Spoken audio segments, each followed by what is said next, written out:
Hola, buenos días a todos. Mi nombre es Roberto Rigobón. Quiero darles la bienvenida a todos a nuestra nueva charla. Esta vez vamos a hablar con Luis Videgaray. Eh, Luis Videgaray fue el Foreign Minister y el ministro de Finanzas de México. Él estudió en MIT. De hecho, nos conocimos en MIT porque estudiamos unos años. Creo que él estaba un año más tarde que yo. Eh, de hecho, creo que Luis tuvo el gran placer de ser la última clase de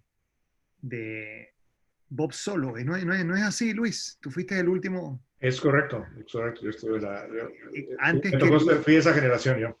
Tú fuiste esa generación cuando, exacto, cuando Bob Solo se retiró. Qué placer. Pues Luis y yo nos conocimos allá en los desayunos cuando Rudy Dornbush organizaba los desayunos para los estudiantes de economía.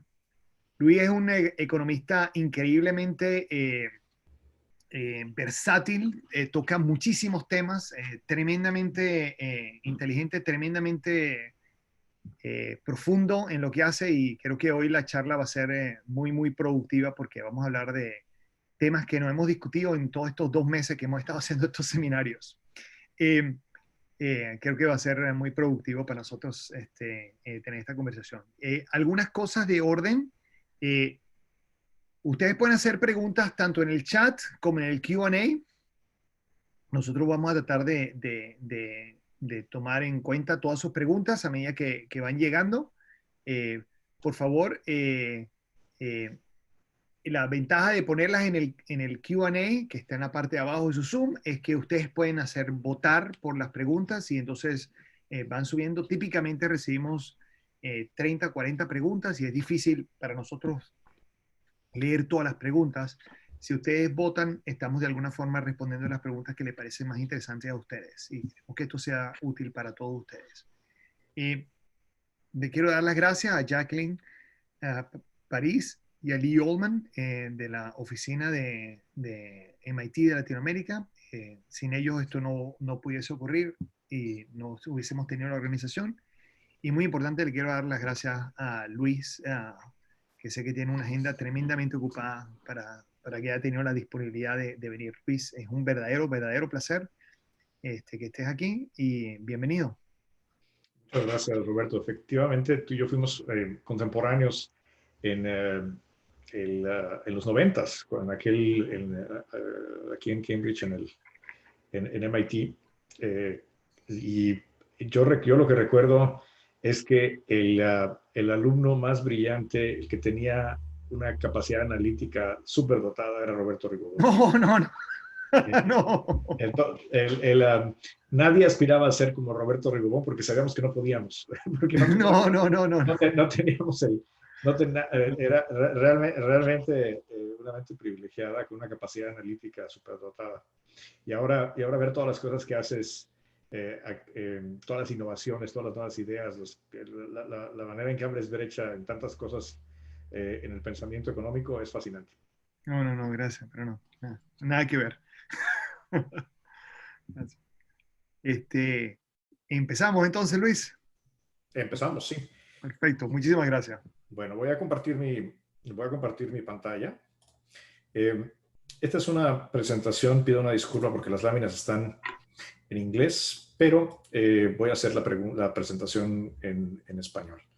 Bueno, primero comentarles que yo estoy en MIT desde julio del año pasado, estoy por cumplir ya un año aquí, y tengo el gusto de tener un nombramiento mixto, en el cual mi casa es la Escuela de Negocios Sloan, eh, y tengo también, el nombramiento también viene de parte de una institución nueva dentro de MIT, que es el College of Computing, el Colegio de Cómputo, que es el Steve Schwarzman College of Computing. Es una transformación nueva dentro de MIT y que tiene como objetivo fortalecer a nuestro instituto en sus capacidades de avanzar el conocimiento en materia computacional, de que este conocimiento sea aplicado en otras áreas muy diversas del conocimiento humano y trabajar en la responsabilidad social y en los retos que implican las nuevas tecnologías de cómputo para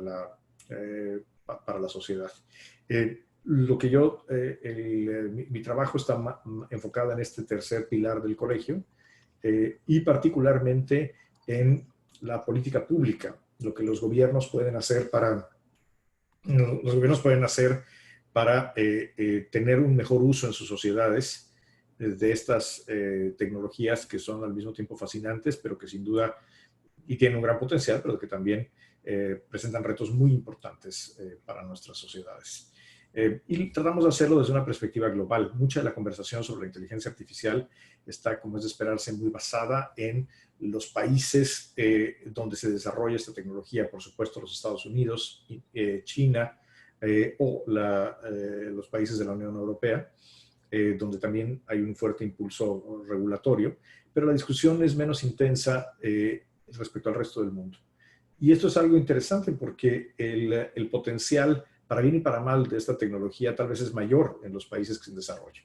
Entonces, un poco lo que buscamos es darle una visión más incluyente a la conversación global sobre la política pública en esta materia. ¿A qué nos referimos cuando decimos política pública para la inteligencia artificial? Bueno, la verdad es que son muchas cosas, no es solamente una, y de ahí la complejidad de esta materia desde el punto de vista de la política pública. En primer lugar, los gobiernos juegan un papel importante como usuarios de la inteligencia artificial. O sea, el gobierno en sí mismo tiene muchos procesos que pueden optimizarse, que pueden hacerse mejor, con más transparencia, con más efectividad, se utilizan estas nuevas tecnologías. Desde la recaudación de impuestos, el emitir identificaciones nacionales, la distribución de programas sociales, la contratación de personal en el gobierno, en principio, potencialmente puede asistirse de estas tecnologías.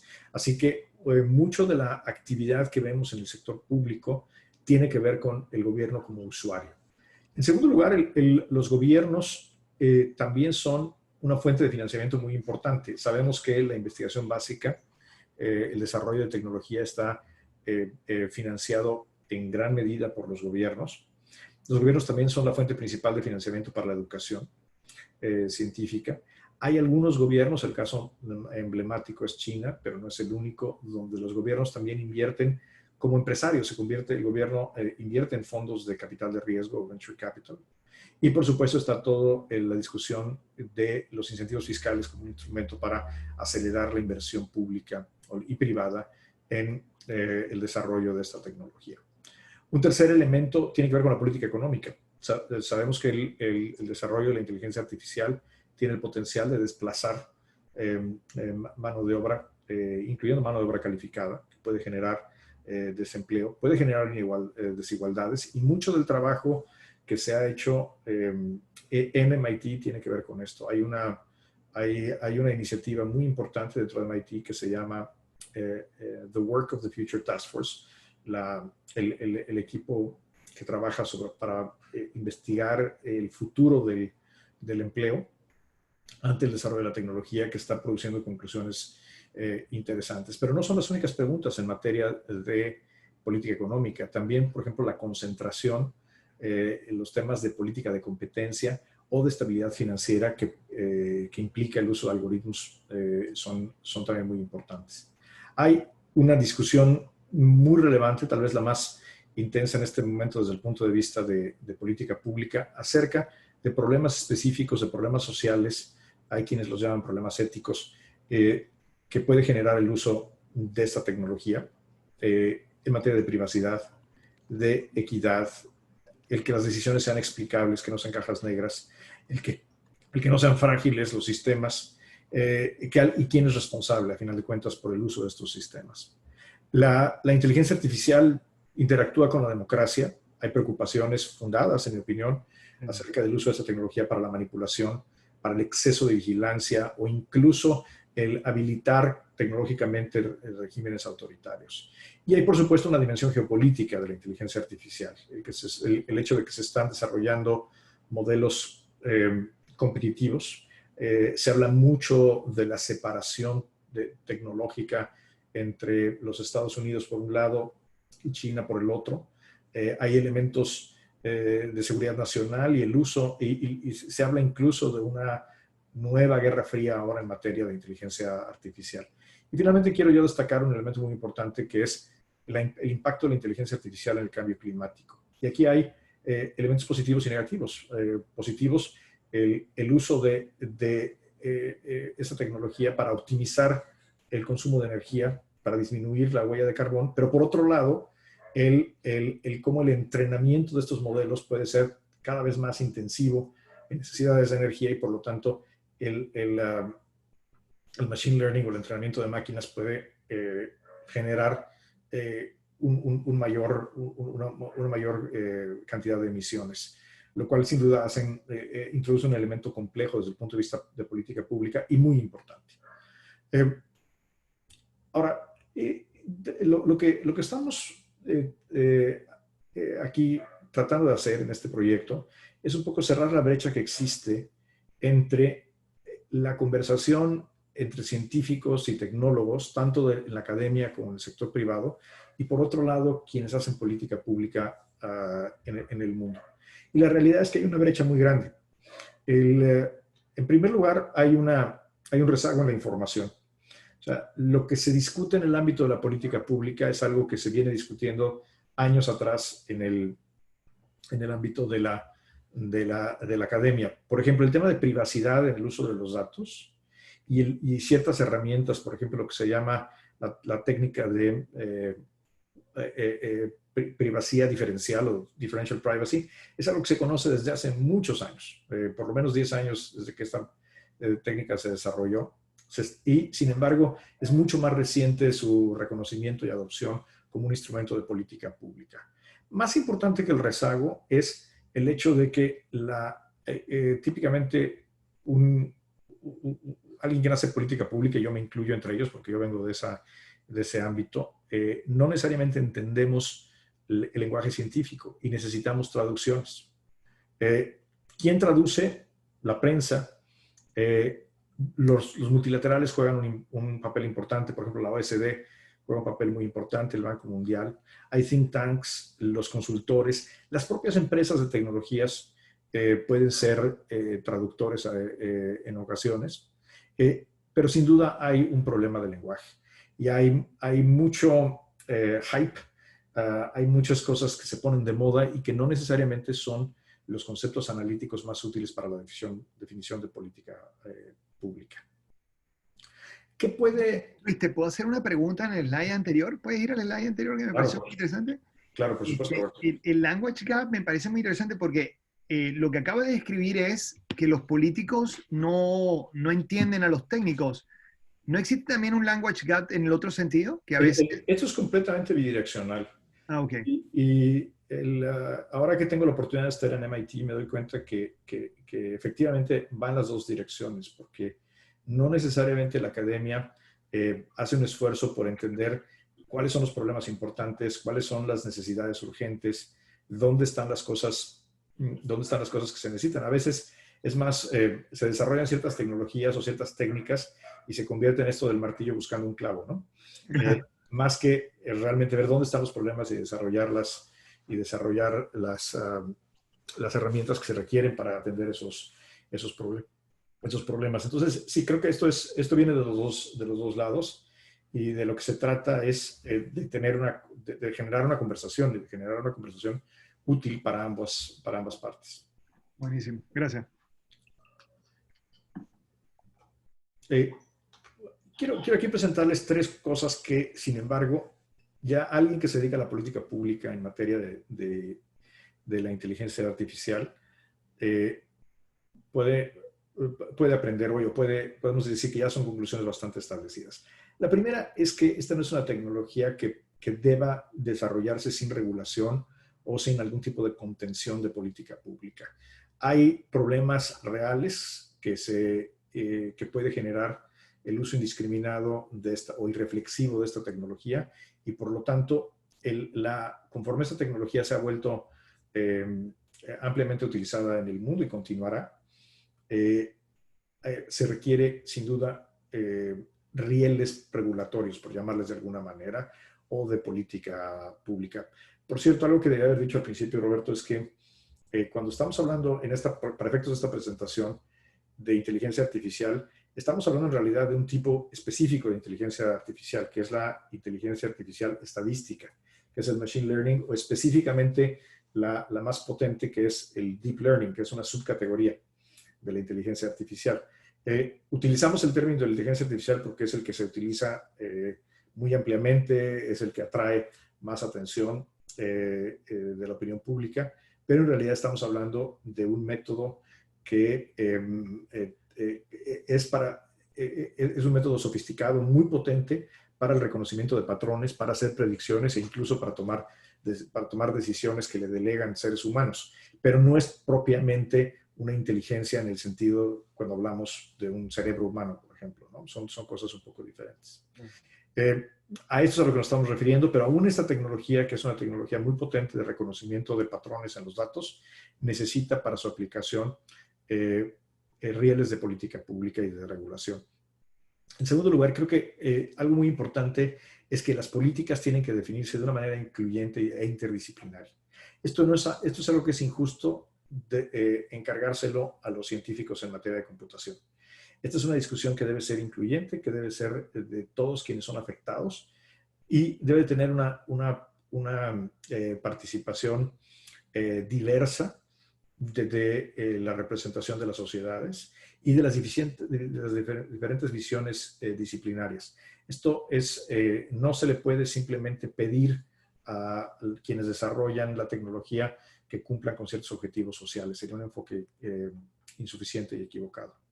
Y bueno, en tercer lugar, creo que es importante que quien hace política pública o le interesa la política pública en esta materia, conozca que por lo menos en los últimos 3 años, yo me atrevo a decir desde principios de 2017, empezaron a generarse una serie de documentos estableciendo principios o lineamientos para el buen uso de la inteligencia artificial centrada en torno a la persona y al ser humano.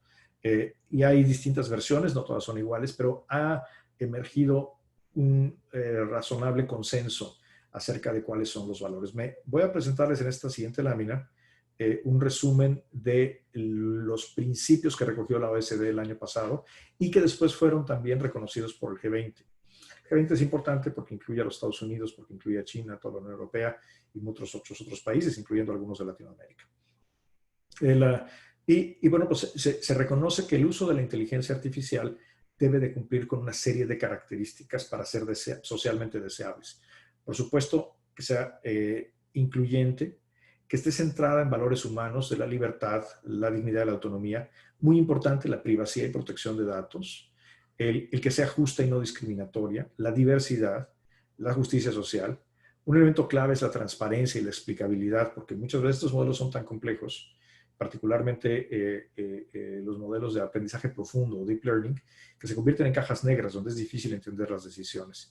Que sean robustos desde el punto de vista de seguridad y accountability o la responsabilidad. Alguien tiene que ser responsable sobre las predicciones y sobre todo las decisiones que se toman a partir de estos modelos.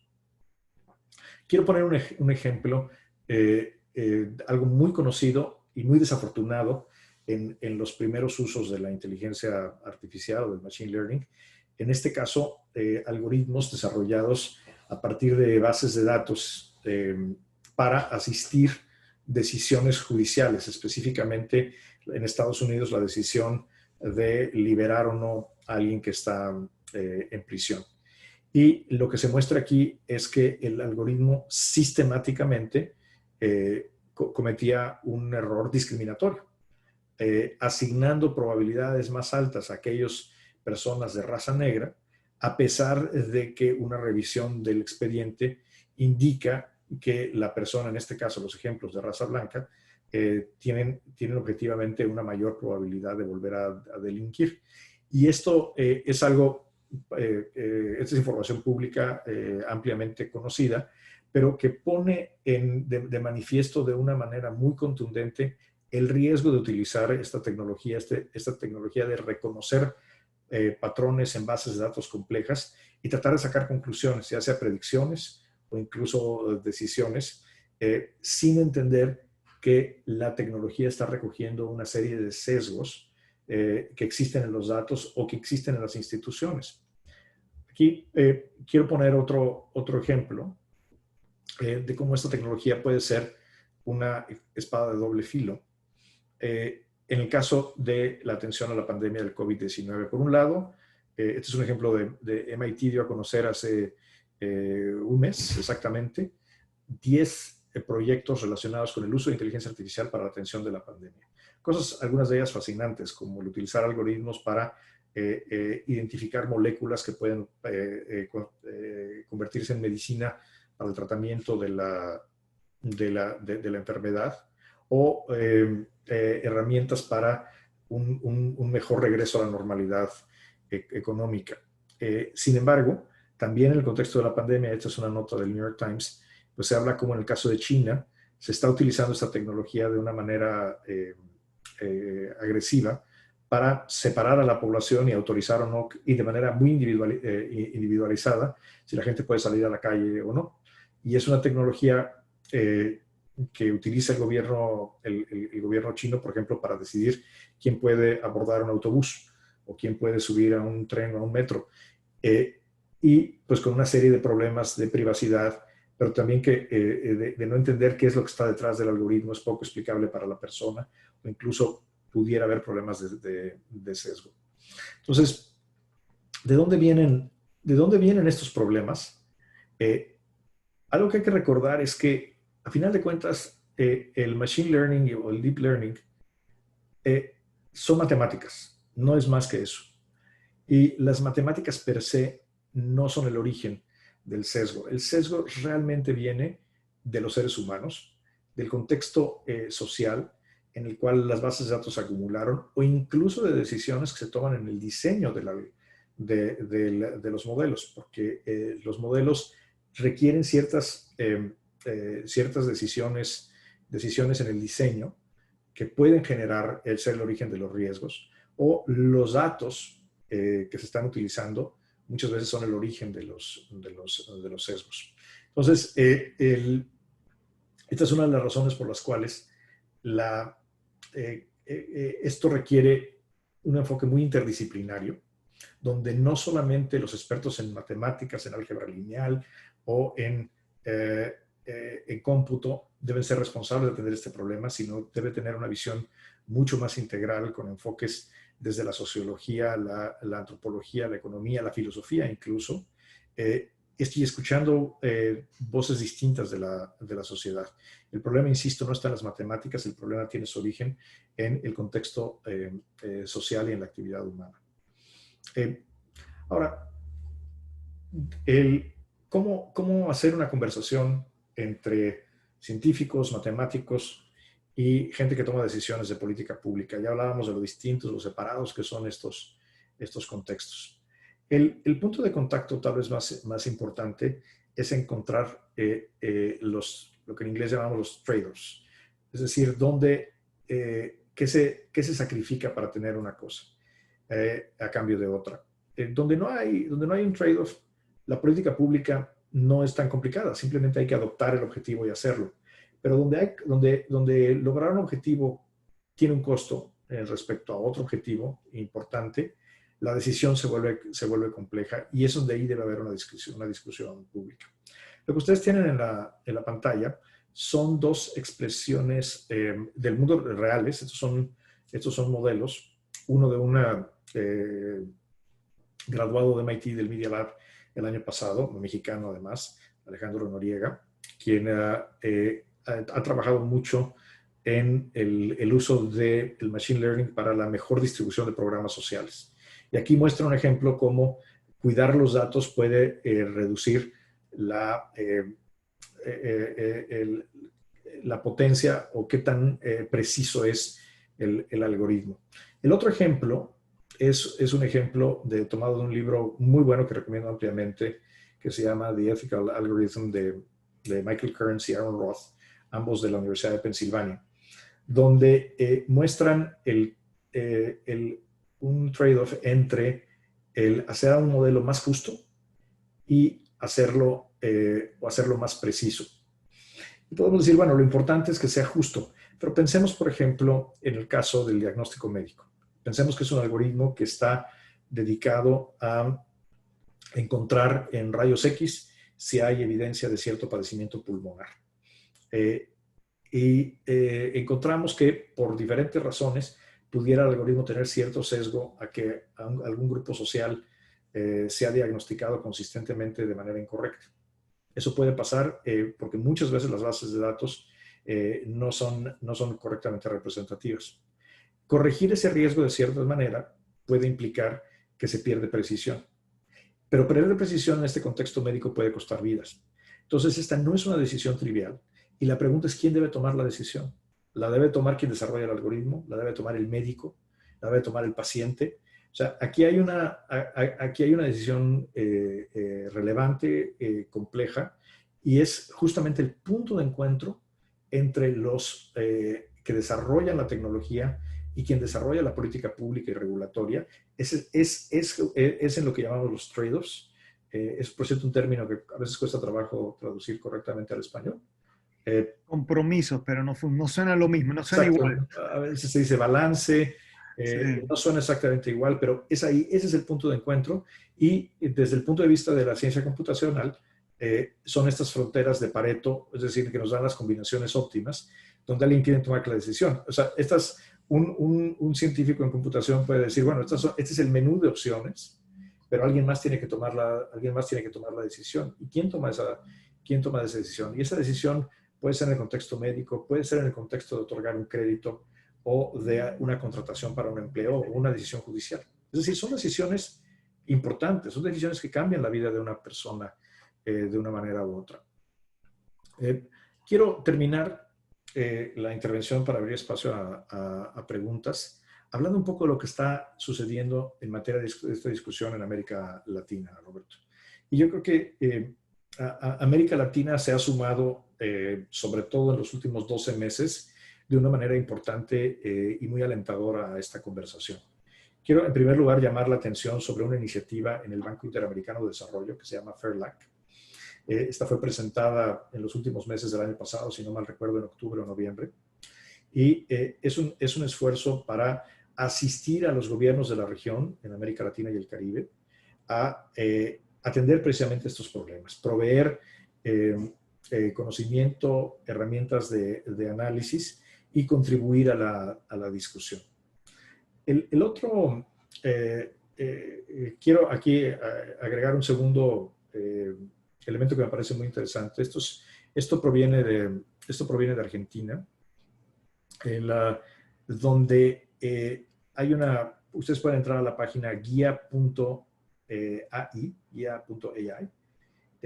y encuentran un repositorio de documentos sobre discusiones específicas en esta materia.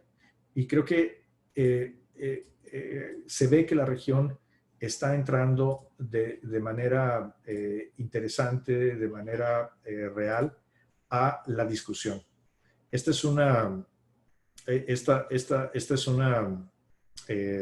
iniciativa que tiene su sede en el Centro de Estudios de Tecnología y Sociedad en la Universidad de San Andrés, en Argentina, pero que fue desarrollada con el apoyo de FAIRLAC, del BID y la Universidad Católica de Uruguay. Yo recomiendo ampliamente entrar porque estas discusiones, lo mencionaba hace un momento, a final de cuentas, los fierros, por llamarles de alguna manera, las matemáticas, no es donde están los problemas ni tampoco las soluciones. Realmente están en el contexto. Y lo que en América Latina se requiere, creo que es una combinación de dos cosas. Uno, estar atentos a la discusión global, participar en la discusión global, pero también poner atención en el contexto, porque el contexto es determinante y hay soluciones, hay problemas que solo existen en nuestra región. Entonces, aquí se tiene que trabajar, quien hace política pública en esta materia en América Latina, tiene que tener la vista en dos frentes. En la discusión global, por ejemplo, interactuando con la gente de MIT o la gente de otros centros de investigación en el mundo, pero también con mucha atención al contexto, porque el contexto importa muchísimo. en esto. Así que yo creo que a mí me entusiasma mucho, son materiales bien planteados, de calidad, y estos son solo dos ejemplos de muchas cosas que están sucediendo en la región y que son alentadoras para atender un problema que es relevante en una oportunidad que es muy relevante, que es el uso de esta tecnología para resolver problemas sociales en la región. Aquí paro, Roberto, mi exposición inicial y encantado Oye, de atender preguntas tuyas y de quienes nos escuchan. sí, no, no, sí, buenísima. Como, como había prometido, sabía que iba a ser un tema fascinante y de paso que iba a ser, que tu exposición iba a ser muy, pero muy, muy profunda. Tengo ya algunas preguntas, así que déjame arrancar con eso. Una de ellas que me pareció muy interesante que vi en el chat es en gobiernos que son relativamente autocráticos, ¿no? O sea, que que pueden usar esta tecnología para dañar a la población de alguna manera o abusar. ¿Qué puede hacer un ciudadano para protegerse? Bueno, eso es quien pregunta hace esta pregunta, está tocando un tema fundamental, porque esta es una tecnología muy maleable de uso general que puede reforzar los problemas que ya existen en el contexto y no convertirse en una solución, sino agravar problemas. Y desafortunadamente puede fortalecer problemas en la relación entre autoridad y ciudadano. Entonces, y a veces el ciudadano se queda con eh, eh, con opciones muy limitadas y no necesariamente buenas. O sea, una de ellas es sustraerse del ámbito digital, por ejemplo. Es una decisión muy mala, porque el sustraerse del ámbito general para evitar ser vigilado, para evitar compartir datos personales, pues implica que uno está dejando de participar en muchas cosas que son beneficios para la sociedad. Por ejemplo, si alguien se sustrae de compartir su información en un entorno en el que el crédito, por ejemplo, el crédito hipotecario, utiliza fuentes de datos alternativas, resulta que de esa persona hay pocos datos y por lo tanto puede no ser sujeto de crédito con base en estos algoritmos y estas técnicas alternativas de evaluación de crédito. Entonces, es una decisión mala. Yo creo que lo más importante es el fortalecimiento de las instituciones democráticas y el someter esta tecnología al control democrático. Eso es para mí lo más importante y por supuesto es algo increíblemente difícil en un sistema autoritario donde el régimen autoritario utilizando la tecnología para fortalecerse, no para moverse en la dirección opuesta. Claro, lo que pasa es que hemos visto que ha habido abuso de esto, por ejemplo, en las instituciones democráticas, ¿no? O sea, No es un problema solamente de los países autoritarios. El exceso de vigilancia claro, también. eh, eh, genera problemas también en los países, incluso con las democracias más consolidadas. O sea, y vemos cómo se utiliza el recolectar información de una persona para hacer una manipulación muy personalizada, ¿no? Claro. Manipulación que puede ser para el consumo, o sea, para inducir compras de cosas que no son necesarias, pero también para, por ejemplo, el voto. O sea, así que es un problema que no es exclusivo de los regímenes autoritarios, pero en los regímenes autoritarios el problema se multiplica. Sí, claro, sí. Y A mí en particular, Roberto, me parece que un tema interesante es el derecho a explorar uno de los derechos humanos, que es el derecho al libre pensamiento. En general es un derecho que ha sido declarado desde hace más de 100 años, pero que no ha necesitado mucha protección porque en general lo que se ha protegido de manera operativa en la ley es el derecho a la libre expresión, al libre movimiento, pero no necesariamente a lo que ocurre adentro de nuestra mente. Y ahora esta tecnología que es tan personalizada, que puede utilizar tantos datos sobre la persona, puede llegar a conocer a la persona. Incluso hay quien dice, por ejemplo, Yuval Harari dice, mejor que sí mismos. Y por lo tanto es un instrumento de manipulación muy potente. ¿Cómo se protege en este contexto la libertad de pensamiento? Y yo creo que en materia de materia jurídica y de hacer operativo un derecho humano, ese es uno de los frentes más importantes. ¿Cómo proteger la libertad de pensamiento?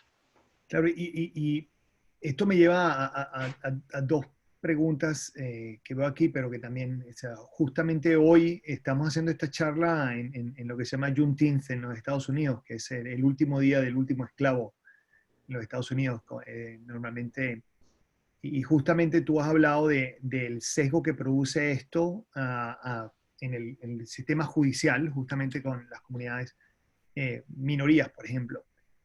Pero el hecho que también ellos me conozcan más a mí es que ellos van a saber cuáles son mis sesgos que yo ni siquiera sé qué son. O sea, pues yo tengo sesgos y ni siquiera los conozco y estoy seguro que Google sabe cuáles son mis sesgos, ¿no? Sin duda alguna, y eso da una oportunidad de manipulación para fines comerciales o para fines políticos. Y eso es algo donde, donde la discusión sobre la libertad de pensamiento se vuelve muy diferente a como era en el siglo XX o en el siglo XIX. Claro. Entonces, mi pregunta en ese sentido es, ¿qué pudiésemos hacer? Porque el problema aquí es, el sector privado me quiere dar servicios, sí, solo sí, yo les comparto mi información privada. O sea, en otras palabras, es más, la mayoría de las aplicaciones, mientras más información tú compartes, más servicios obtienes. Y entonces el sistema privado de alguna forma está forzándonos a nosotros a participar digamos, de esta economía. Y por otro lado, el gobierno puede acceder a esos datos y entonces usarla para usar. Y la pregunta es, ¿cómo pudiésemos romper este mecanismo? ¿Deberíamos, por ejemplo, pagar por los apps de forma tal que las empresas solamente lo usen para ofrecernos buenos servicios, pero no puedan revender la data? O sea, ¿qué se te ocurre cómo resolver este problema? Aquí un poco estás escribiendo algo que una profesora de Harvard Business School, Susana Zuboff, en un libro que se llama El Surveillance Capitalism, ¿no? El capitalismo de la vigilancia, describe de cómo, particularmente analizando los estados financieros de Google, llegó a la conclusión de que Google se encontró un modelo de negocios. Google era un buscador en Internet y de pronto se dieron cuenta que el explotar estos datos generaba un modelo de negocios y en el cual la gente aporta los datos y se comercializan de otra manera. Hay un problema aquí de hacia dónde mover, si este modelo de negocios debe de subsistir o debiéramos de ir a otro tipo de modelo de negocios. Por ejemplo, el Foro Económico Mundial, particularmente su centro de la Cuarta Revolución Industrial en San Francisco, ha impulsado mucho la idea de un wallet, una cartera donde portas tú tus datos personales y tú decides con quién los compartes y tú autorizas si es una traducción gratis o es una traducción monetaria en la que pides algo a cambio. En el mundo existe un mercado de datos y se pagan por los datos, pero no a las personas. Claro, O sea, hay muchos datos que se pagan. claro. Hay empresas enormes que viven de vender datos, ¿no? Pero no en este caso de este modelo. Entonces, y creo que, sin embargo, este modelo se ha desarrollado de manera tan amplia en todo el mundo que es difícil un replanteamiento de raíz. Por eso mucha de la atención está en revitalizar y reforzar las leyes sobre la privacidad. El derecho el derecho a la privacidad existe desde finales del siglo XIX, cuando Kodak inventa la primera cámara portátil, a finales del siglo XIX, la cámara, la que llamaban el Kodak Brownie. Ahí es cuando surge en Estados Unidos, empieza a legislar el derecho a la privacidad, porque de pronto la gente podía tomar fotografías y eso era muy invasivo de la privacidad. Este ejemplo lo traigo a colación porque es una innovación tecnológica la que desarrolló toda la regulación para la privacidad. Sin embargo, ese marco está ya rebasado. Claro. Y estamos viendo, este es un caso de un ejemplo donde tanto Europa como Estados Unidos, Brasil, han cambiado radicalmente, no Estados Unidos, me refiero al caso específicamente de California, el estado de California, no todo Estados Unidos, pero la Unión Europea, después California, después Brasil, por poner 3 ejemplos, han hecho un cambio muy profundo en sus leyes de privacidad, generando nuevos derechos para dotar al ciudadano, empoderar al ciudadano de cómo enfrentar esto. Por ejemplo, el derecho a ser olvidado, el derecho a recibir una explicación de por qué se toman ciertas decisiones, o el derecho a conocer en qué se están utilizando los datos, son elementos de estas nuevas regulaciones, donde se trata de dotarle a la persona de elementos jurídicos que antes no tenía para poder contrarrestar estas nuevas plataformas. Creo que es muy prematuro, es muy temprano para decidir si esto será exitoso. Hay enorme polémica, no todos los países están yendo en la misma dirección, pero sin duda esto ha cambiado el balance entre la esfera individual de derechos y estas entidades, ya sea públicas o privadas, que tienen estas enormes capacidades a partir de nuestros datos. Nuestros datos realmente, estoy de acuerdo contigo, son muy valiosos y creo que están siendo muy mal usados. Yo tengo un ejemplo de una tienda de café que vende café en la Universidad de Yale, ¿ok? Y donde los estudiantes de Yale simplemente, cuando bajan el app de la cafetería y le autorizan a usar sus datos privados, que te hacen el GPS, las transacciones financieras, etcétera, el café es gratis. Y esta tienda ya tiene 4 tiendas, porque no puede vender suficiente café para todos los estudiantes. Y está haciendo muchísimo dinero, pero no es vendiendo café, el café es gratis. Y de hecho, mi hija Verónica, que está en Brown University, me cuenta que también en Brown te dan el café gratis si eres estudiante. Y al final del día, lo que es muy interesante y cómo yo me enteré de este problema, es que resulta ser que los estudiantes de Yale tienen el café gratis, pero los ciudadanos que viven en New Haven no tienen el café gratis. Esos tienen que pagar $5 por cada café.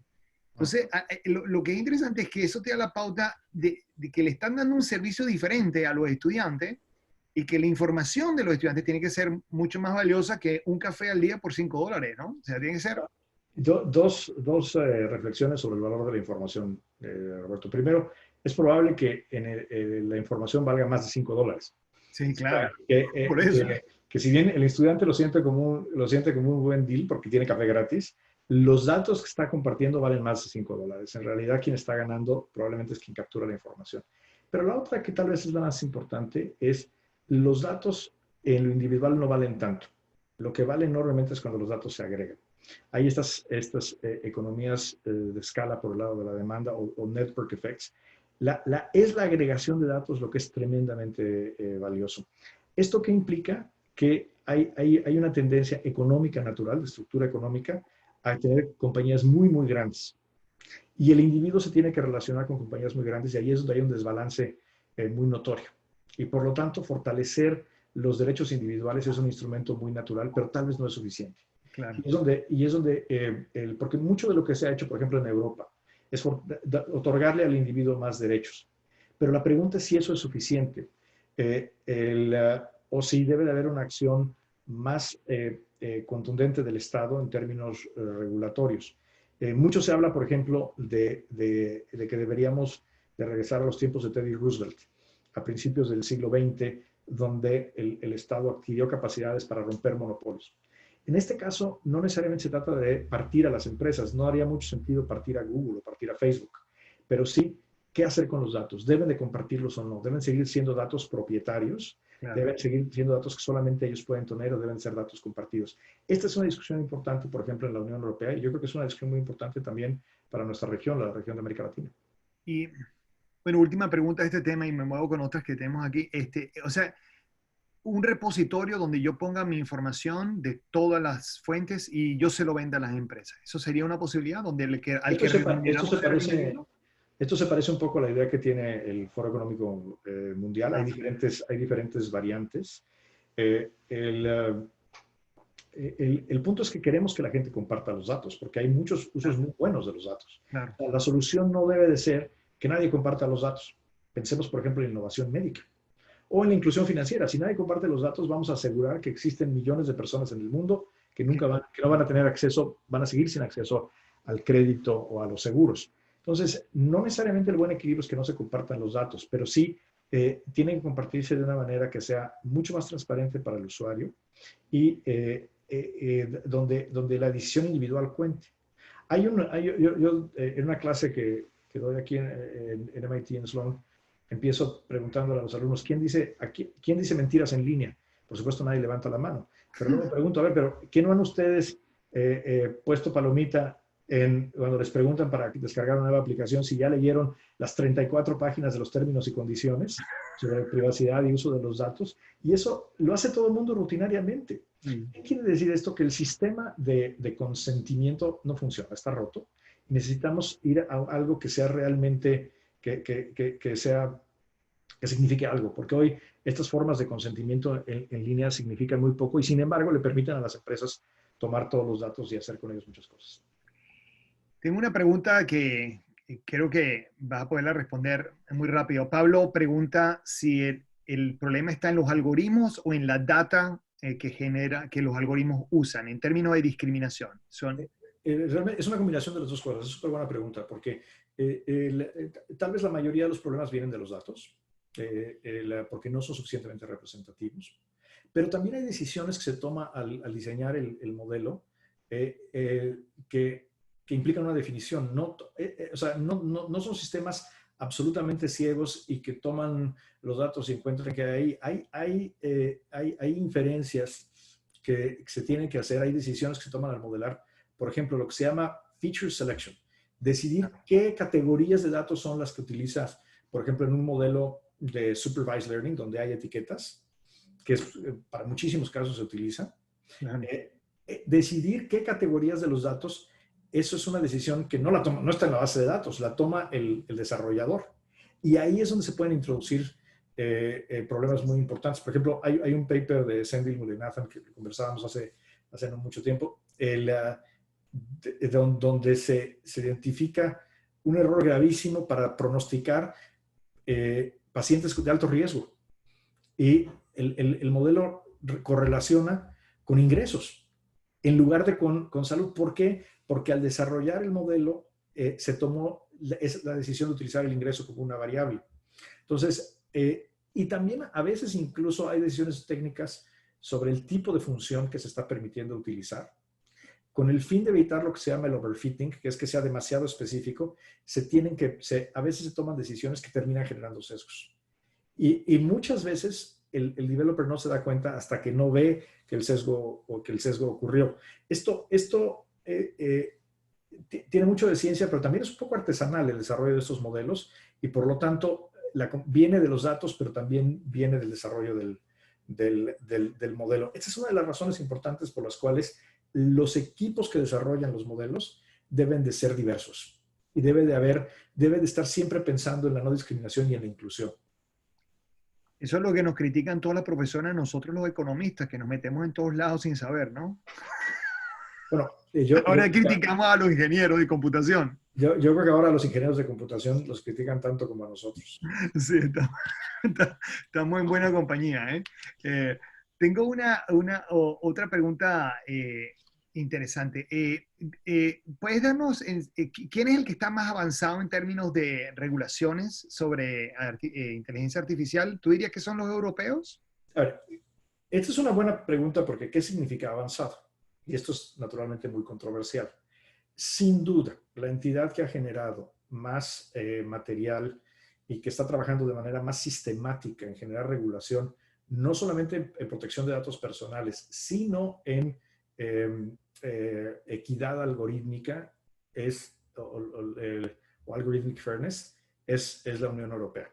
Generaron el GDPR, que entró en vigor hace un par de años, que es la nueva ley de privacidad, pero ahora están ya trabajando, y es uno de los mandatos importantes de la nueva Comisión Europea, el entrar a la regulación propiamente de las decisiones algorítmicas.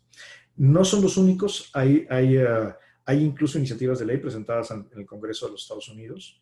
El estado de California tiene algunas cosas interesantes.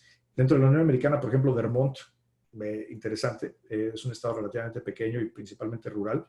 Tiene la asamblea local en Vermont tiene avances interesantes, y los países de América Latina tienen también algunos casos interesantes. Sin duda, Brasil tiene una ley de privacidad muy inspirada en la europea, que introduce un marco jurídico distinto para las decisiones algorítmicas, y creo que es materia de conversación real. Pero en resumen, sin duda hoy, donde está la mayor actividad, se puede estar de acuerdo o no, y hay mucha gente que no está de acuerdo, es en la Unión Europea. Qué interesante.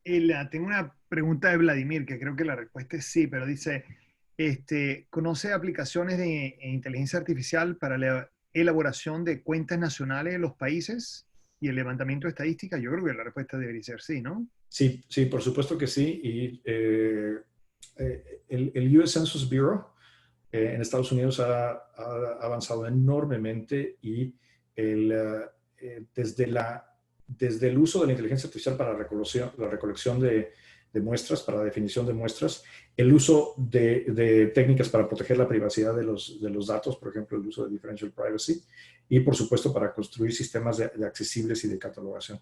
Creo que más allá del caso de Estados Unidos, no conozco otro que, con ese grado de avance, pero apunta a Vladimir a un área muy natural de lo que yo llamaba el primer bloque en esa lámina, donde decía el gobierno como un usuario de la inteligencia artificial.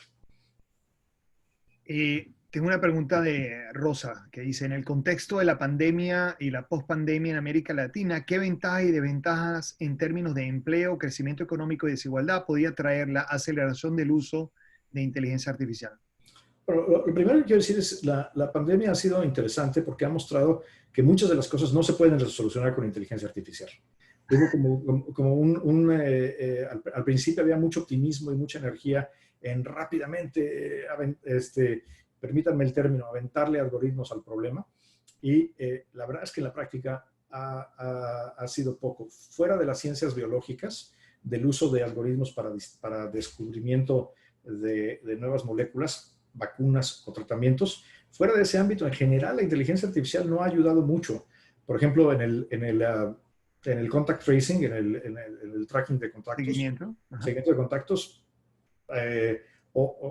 no ha sido muy utilizada. Yo creo que la pandemia en general, más allá de la inteligencia artificial, es un punto en que nos pone así de manera muy dramática nuestra relación con la tecnología, la pone en evidencia y nos damos cuenta que mucho de lo que creíamos de la tecnología no es tan potente o tan eficaz.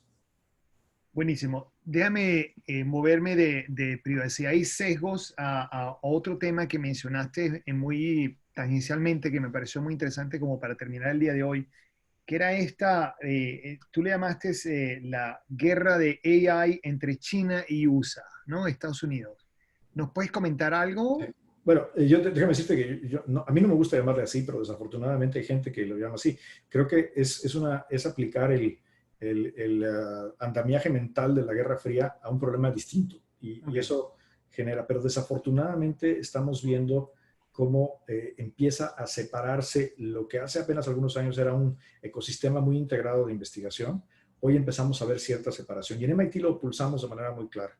O sea, hoy los científicos computacionales chinos no están compartiendo necesariamente las cosas que hacen como si lo hacían hace un par de años.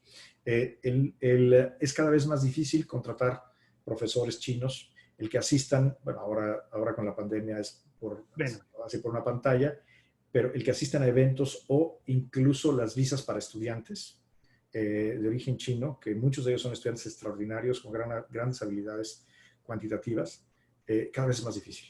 Cada vez es más difícil lograr traerlos, pero sobre todo la conversación empieza a separarse y empieza a prevalecer en el ámbito político, tanto en Washington como en Beijing, un discurso francamente de rivalidad. Y eso, siendo esta una tecnología de aplicación general, que se aplica en la medicina, en las finanzas, en el transporte, en la vida, en muchísimos ámbitos de la vida diaria, lo último que necesita la humanidad es que se separe la creación de conocimiento en dos esferas que además pueden ser sumamente complementarios. Entonces, creo que todo lo que pueda hacerse en materia diplomática, de creatividad para disminuir la tensión y generar más colaboración es el momento oportuno para hacerlo. Claro, porque si desarrollamos dos estándares, entonces va a ser mucho más difícil definir qué es ético, qué no es ético, qué es privado y qué no es privado. O sea, bueno, y hay que reconocer que el mundo es muy, muy plural y que hay diferencias culturales válidas y profundas, y no necesariamente la visión occidental del mundo es la que debe de prevalecer. Por ejemplo, la palabra privacy o privacidad es difícil de definir en chino. Esto me lo decía Yasheng Wang, nuestro colega en Chrome. Me decía, es mi vecino de oficina además, y me decía, tú sabes que la palabra privacy, privacidad en chino, en mandarín, no existe. Se tiene que traducir de una manera complicada. Por supuesto que las diferencias culturales existen y se deben de respetar. Y no necesariamente hay que imponer una visión occidental al resto del mundo. Y esto, por cierto, vale también para América Latina. No necesariamente debemos aceptar las visiones del resto del mundo. Pero lo que no puede pasar es que por estas diferencias, sean culturales o sean políticas, se acabe la conversación. Claro. Esta es una tecnología que puede ser de enorme beneficio para todo el mundo y donde el aprendizaje global es lo que más aporta. Que hay enormes economías de escala que benefician el aprendizaje y el uso positivo para todos. ¿Tú piensas que Latinoamérica tiene los recursos en términos de recursos humanos para poderse convertir en un líder de Artificial Intelligence o un gran suplidor de aplicaciones de Artificial Intelligence para el mundo? Creo que Latinoamérica enfrenta obstáculos para ese objetivo, pero no están en el capital humano.